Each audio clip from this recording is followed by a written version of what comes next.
Hi, hello there, my name's DepthCharge2030, and today I'm talking about Constantine issue number 12. Take a look at that cover art. That's actually some fairly interesting cover art. We see Nick Necro and Constantine in Mortal Kombat, while, well, they've got these, like, demon astral projections of themselves also doing combat up there, and I actually like the whole blue and purple thing going on up here, so that's a good use of color that I think, so...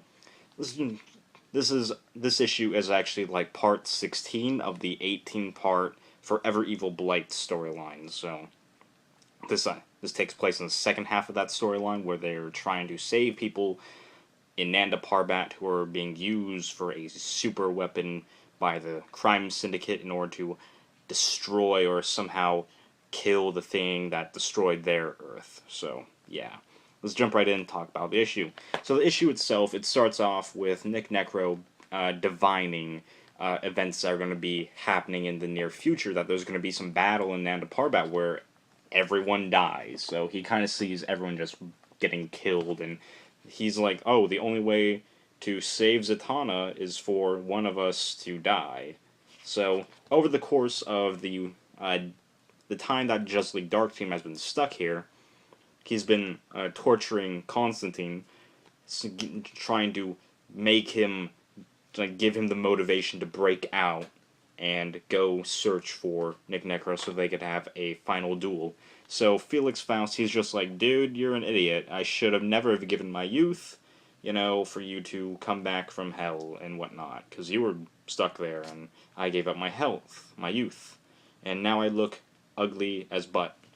And so Nick and Necro was just like, I've got the coat now. And then we kind of see, like, some flashbacks to 6 years ago, kind of dealing with the relationship between Zatanna, Nick Necro, and Constantine. And I really like this. It really helps because in the whole Constantine run, like this up to here, we have never seen Nick Necro, but he has actually been he has had a spotlight in the Just League Dark series, so this kind of brings to the forefront their relationship.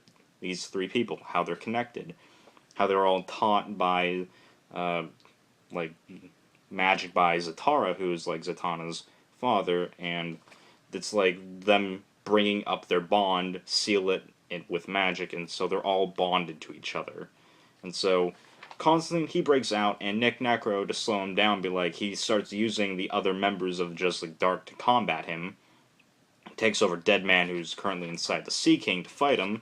But, Constantine, he finally releases Deadman from Sea King's body, rendering the body useless, and is unable to be possessed by Deadman. So then Constantine kind of uses his druid blood inside of him that he won from a parlor trick, or parlor game, I don't know.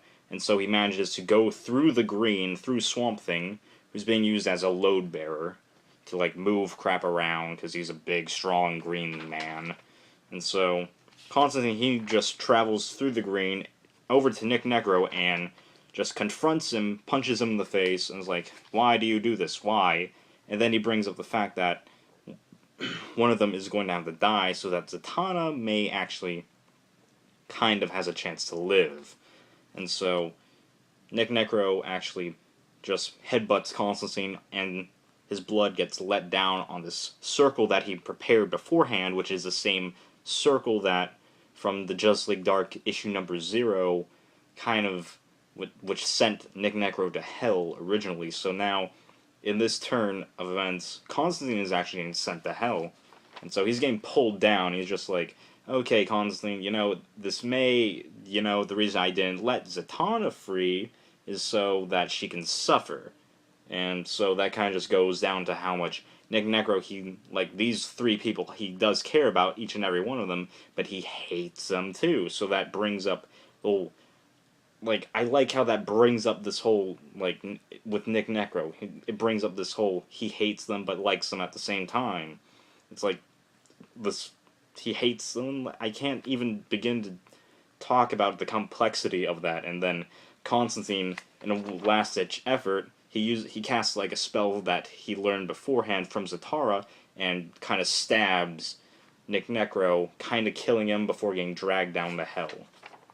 And so it ends with Swamp Thing going insane and like destroying Nanda Parbat while Constantine is falling to hell, and that's where the issue ends. So, what I think about the issue: this issue is more of a, it brings up, well, it brings up the past of Constantine. I like that. It brings up the relationships that Constantine has with these characters, that these three are connected at a deeper emotional level. And I like that. It really makes Nick Necro more of a complex villain, and it really shows, like, Constantine, like, you gotta, like, going on with what Constantine is doing, and it just works. It's like, it's more of a character-driven issue. It really brings to the forefront that Forever Evil Blight, at its core, is a Constantine story. It's not Justice League Dark, it's Constantine. This is his villain, this is what Constantine is dealing with, and I like that.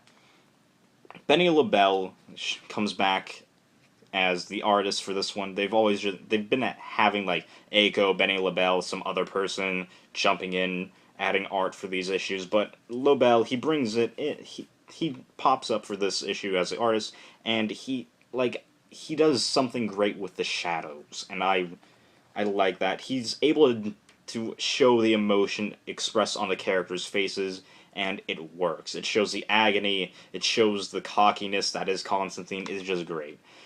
Ray Fox, he's good. He's good at writing this entire storyline, which is going through all these, as looking at it all as a grander picture. It's a great story.